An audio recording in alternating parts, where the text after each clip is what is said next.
থেকে বিনেশ ফোগাট, আমাদের ভারতের মেয়ে, আমাদের ভারতের বর্তমানে আন বান শান, ভারতের গর্বের বিষয়। অলিম্পিকে সেমিফাইনালে বিশ্বের 1 নম্বর কুস্তিগির জাপানের খিলাড়িকে হারিয়ে ফাইনালে উঠেছিল। আমরা গোল্ড মেডেলের স্বপ্ন দেখতে শুরু করি। সেই বিনেশ ফোগাট আজ ভারতের মাটিতে পা দিয়েছে। দেখছেন কিভাবে এয়ারপোর্ট থেকে বেরোচ্ছে। কিন্তু এই সোনার মেডেলের সেমিফাইনাল থেকে সোনার মেডেলের মাঝখানে বাধা হয়ে দাঁড়ালো 100 গ্রাম সোনা।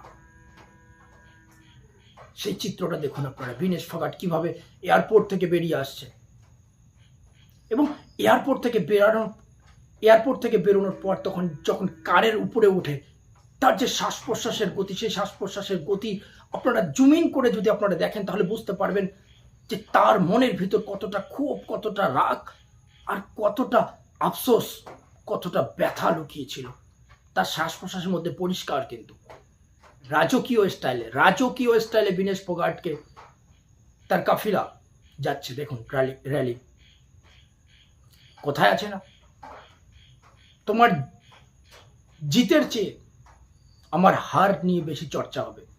বিনেশ ফোগাট, তুমি হারোনি, তুমি লড়াই করেছো, তুমি সংগ্রাম করেছো, তোমাকে হারানো হয়েছে, তুমি হারোনি। ওনার এই চেহারায় যে ব্যথা লুকিয়ে আছে, যে কষ্ট লুকিয়ে আছে না, প্রতিটা ভারতীয় যারা বিনেশ ফোগাটের সংগ্রাম দেখেছে, যারা বিনেশ ফোগাটের লড়াই দেখেছে, তারা কিন্তু এই বিনেশ ফোগাটের ব্যথার সঙ্গে কিন্তু নিজেকে আলাদা করতে পারবে না। সেই বিনেশ ফোগাটকে আজকে দিল্লি পুলিশ বরণ করছে। মনে আছে আপনাদেরকে? এই দিল্লি পুলিশ একসময় বিনেশ ফোগাটের সঙ্গে কি করেছিল, আর সেই দিল্লি পুলিশ আজকে বিনেশ ফোগাটকে বরণ করছে। তার সঙ্গে কে দিচ্ছে? সাক্ষী মালিক এবং বজরং পুনিয়া তখনও দিয়েছিল, যখন দিল্লিতে বিনেশ ফোগাট আন্দোলন করছিল, তখনও এই সাক্ষী মালিক এবং বজরং পুনিয়া সাথ দিয়েছে। কিন্তু যখন প্যারিস অলিম্পিকে 100 গ্রামের জন্য বিনেশ ফোগাট বাদ যায়, প্রতিবাদ করেছিল, সাথ দেয়নি কেউ। দেখুন, সাইনা নেহওয়াল একজন ব্যাডমিন্টন প্লেয়ার ছিল, উনিও উল্টো পাল্টা কথা বলেছে। পিটি উষা উল্টো পাল্টা কথা বলেছিল। আছে আপনাদের যে যখন সেমিফাইনাল জিতে ফাইনালে উঠে নরেন্দ্র মোদী কোনো বার্তা দেয় না, আর যখন ফাইনাল থেকে বাদ পড়ে যায় ঠিক তখনই নরেন্দ্র মোদী বার্তা দেয়, প্রধানমন্ত্রী বার্তা দেয়। কোনো প্রতিবাদ করে না যে কি করে 100 গ্রামের জন্য কি করে বিনেশ ফোগাট বাদ যায়। কোনো প্রতিবাদ করে না কেউ। ভারতীয় যে অলিম্পিক সংস্থা রয়েছে তারাও প্রতিবাদ করে না। আজকে দীপন্দর হুদা বিনেশ ফোগাটকে বরণ করতে গেছিল। এতে অনেকে রাজনৈতিক রং লাগাচ্ছে, রাজনৈতিক রেলিয়া বলছে।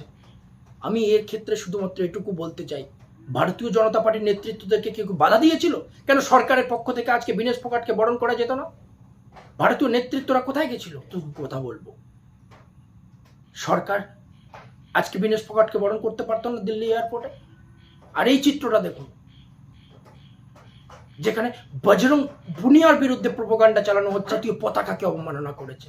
কার বিরুদ্ধে প্রোপাগান্ডা চালাচ্ছে? বজরং পুনিয়া। যে বজরং পুনিয়া এশিয়ান গেমস থেকে শুরু করে, ওয়ার্ল্ড কাপ থেকে শুরু করে, কমনওয়েলথ গেমে ভারতীয় তিরঙ্গাকে উজ্জ্বল করেছিল, ভারতীয় তিরঙ্গাকে উঁচু করেছিল, যার গোল্ড মেডেল 7টা, সিলভার 8টা এবং ব্রোঞ্জ 6টা। আর সেই বজরং পুনিয়ার বিরুদ্ধে করছে যে ভারতীয় পতাকাকে অপমান করেছে। আরে মশাই, এখানে ভিড় লেগেছিল, সেই ভিড়কে সাইড করতে গিয়ে ভুল করে তার পা পড়ে গেছে। এতে অপমানের কি আছে? এরাই তো ভারতীয় পতাকাকে বিশ্বের দরবারে উত্তোলন করেছিল, বিশ্বের দরবারে ভারতীয় পতাকাকে লহরাইছিল, বিশ্বের দরবারে ভারতীয় পতাকাকে উঁচু করেছিল, বিশ্বের দরবারে ভারতীয় পতাকা উড়িয়েছিল। আর আপনারা বলছেন বজরং পুনিয়া ভারতীয় পতাকার অবমাননা করছে? গর্ব হয়, ভারতের মেয়ে, গর্ব হয় দেখলে।